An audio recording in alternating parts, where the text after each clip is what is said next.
जय हिमालय जय भारत। संसार भर में हिमालय लोग यूट्यूब चैनल देख रहे आप सभी का स्वागत है और मैं हूं भारत की राजधानी नई दिल्ली से डॉक्टर हरीशचंद्र लखेड़ा। हिमालय की बर्फीली गोद में छिपा एक ऐसा चमत्कारी मंदिर है जहां 6 महीने तक अखंड ज्योति जलती रहती है। एक अद्भुत दीपक 6 महीने तक अकेला जलता रहता है।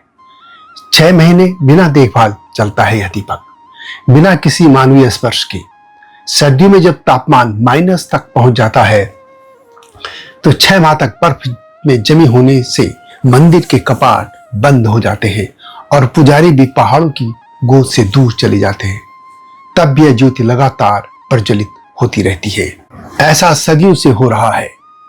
जब मंदिर में एक दीपक को जलता हुआ छोड़ दिया जाता है, जब 6 महीने बाद मंदिर के कपाट खुलते हैं तो तभी दीपक जलता हुआ पाया जाता है। और यही नहीं, दीपक के साथ रखे हुए फूल भी ताजे पाए जाते हैं। मंदिर भी वैसा ही स्वच्छ और व्यवस्थित मिलता है जैसे बंद करते समय था। यह चमत्कार श्रद्धालुओं की आस्था को और गहरा बना देता है। कौन है वह मंदिर और कहां है यह स्थित, इसी बारे में मैं विस्तार से बताऊंगा। लेकिन जब तक मैं आगे बढ़ूं, आपसे अनुरोध है कि हिमालय लोग यूट्यूब चैनल को सब्सक्राइब अवश्य कर दीजिएगा जिन्होंने अब तक ऐसा नहीं किया है या जो चैनल पर नए हैं। वीडियो को लाइक भी कीजिएगा, यह आपसे विनम्र अनुरोध है। तो बात करते हैं इस आश्चर्यजनक मंदिर की। तो यह आश्चर्यजनक रहस्य है उत्तराखंड के गढ़वाल क्षेत्र में के बद्रीनाथ मंदिर का, जो आस्था और प्रकृति के चमत्कार का जीवंत प्रतीक है। हिमालय की गोद में बसा उत्तराखंड का बद्रीनाथ मंदिर भगवान बद्री विशाख यानी भगवान विष्णु के बद्रीनाथ स्वरूप को समर्पित है। बद्रीनाथ धाम को भगवान विष्णु का निवास माना जाता है। यह मंदिर उत्तराखंड के चमोली जिले में स्थित है और अलकनंदा नदी के किनारे नर और नारायण पर्वतों के मध्य में बसा है। यहाँ भगवान विष्णु की शालिग्राम पत्थर से बनी चतुर्भुज मूर्ति की पूजा होती है और मान्यता है कि भगवान विष्णु यहाँ 6 मास योग निद्रा में रहते हैं और बाकी शेष 6 माह जाग कर भक्तों को दर्शन देते हैं। बद्रीनाथ धाम से जुड़ा यह रहस्यमय तथ्य यह है कि भगवान कि जब मंदिर के कपाट सर्दियों में बंद कर दिए जाते हैं तो उस समय एक दीपक जलता हुआ छोड़ दिया जाता है।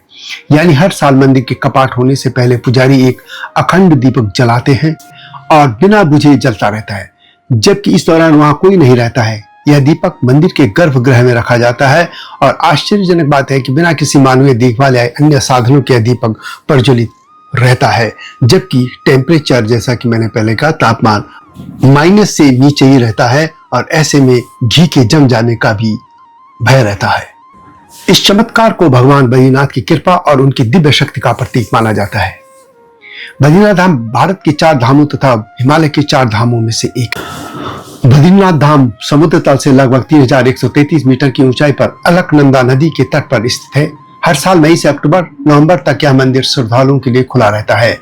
सर्दियों के आगमन के साथ ही भारी बर्फबारी के कारण मंदिर के कपाट 6 महीने के लिए बंद कर दिए जाते हैं। बद्रीनाथ मंदिर के कपाट सर्दियों में बंद होने पर भगवान बद्रीनाथ की चल विग्रह मूर्ति को जोशीमठ के नरसिंह मंदिर में ले जाया जाता है। उत्तराखंड के चमोली जिले में समुद्र तल से 6000 फीट की ऊंचाई पर स्थित जोशीमठ ज्योतिर्मठ का एक प्राचीन केंद्र है। आदि गुरु शंकराचार्य के स्थापित 4 मठों में से एक ज्योतिर्मठ भी इसी जोशीमठ में है। यह कह सकते हैं कि जोशीमठ शब्द भी ज्योतिर्मठ से ही निकला है। यहाँ भगवान नरसिंह मंदिर भगवान विष्णु के नरसिंह अवतार को समर्पित है, जो आधा शेर और आधा मनुष्य के रूप में पूजा जाता है। इस मंदिर की स्थापना आदि गुरु शंकराचार्य ने 8वीं शताब्दी में की थी। मान्यता है कि आदि शंकराचार्य ने भगवान नरसिंह की शालिग्राम शिला से बनी मूर्ति की यहाँ स्थापना की थी। मंदिर परिसर में आदि शंकराचार्य की गद्दी और एक प्राचीन कल्प वृक्ष भी है और जिसे और पवित्र बना देता है। बद्रीनाथ धाम में इस दीपक को जलाए जाने को लेकर कुछ कथाएं भी प्रचलन में है।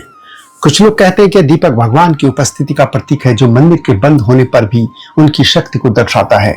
मंदिर के पुजारी और स्थानीय लोग भी यही बताते हैं कि इस दीपक को विशेष तेल और बत्ती से जलाया जाता है, जिसे गुप्त मंत्र और पूजा के साथ तैयार किया जाता है। वैज्ञानिक दृष्टि से भी इस दीपक का रहस्य लोगों को आकर्षित करता है, क्योंकि लंबे समय तक बिना देखभाल के और माइनस डिग्री तक तापमान चले जाने के बावजूद यह दीपक जलता रहता है, जो कि एक असामान्य बात है। जब मंदिर बंद होता है तो यह अखंड ज्योति जलती रहती है, बुझती नहीं है। यह परंपरा न केवल आध्यात्मिक महत्व रखती है, बल्कि यह भी बताती है कि भक्ति और श्रद्धा की शक्ति प्रकृति के नियमों को भी चुनौती दे सकती है। बद्रीनाथ मंदिर की इस अनूठी परंपरा को हर साल लाखों श्रद्धालुओं को अपनी ओर खींचती है और बहुत से लोग प्रथम दिन जब कपाट खुलते हैं तो उस ज्योति को देखने के लिए मंदिर में पहुंचते हैं। इसलिए इस मंदिर में कपाट बंद होने की परंपरा हो या कपाट खुलने की, दोनों समय विशेष तौर पर श्रद्धालु पहुंचते हैं। बद्रीनाथ मंदिर और नरसिंह मंदिर का एक आध्यात्मिक रिश्ता भी है। जैसा कि मैंने पहले भी बताया कि बद्रीनाथ धाम के कपाट बंद होने पर भगवान के चल विग्रह को नरसिंह मंदिर में लाया जाता है और वहीं 6 महीने उनकी पूजा होती है। लेकिन एक और बात है, वह रिश्ता यह है कि नरसिंह मंदिर का एक अनूठा रहस्य भगवान नरसिंह की मूर्ति की दाहिनी भुजा से जुड़ा है। लोक मान्यताओं के अनुसार यह भुजा धीरे धीरे पतली हो रही है। केदारखंड संहिता में वर्णित कथा के अनुसार एक राजा ने मूर्ति पर प्रहार किया था, जिसके श्राप से यह भुजा कमजोर हो रही है। कहा जाता है कि जब यह भुजा पूरी तरह टूट जाएगी तब विष्णुप्रयाग के पास जय विजय पहाड़ आपस में मिल जाएंगे और बद्रीनाथ धाम का मार्ग बंद हो जाएगा। हाल के वर्षों में जोशीमठ में भूस्खलन और दरारों ने इस भविष्यवाणी को और चर्चा में ला दिया है। लेकिन लोक मान्यता है कि बद्रीनाथ भगवान बद्री धाम की बजाय भविष्य बद्री में पूजे जाएंगे। तो यह बद्रीनाथ धाम की गाथा जहां 6 महीने तक अखंड ज्योति जलती रहती है। वीडियो कैसी लगी कमेंट में अवश्य लिखें। जल्दी आऊंगा इस तरह की नई गाथाओं के साथ। तब तक जय हिमालय, जय भारत। हिमालय पे पेड़ हो तो गीत गाएंगी नदियाँ, गीत गाएंगी नदियाँ। पेड़ों पे चिड़िया है तो गीत गाएंगी नदियाँ, पेड़ों पे चिड़िया है तो गीत गाएंगी नदियाँ। माँ की लोरी जैसे होते हैं नदियों के गीत।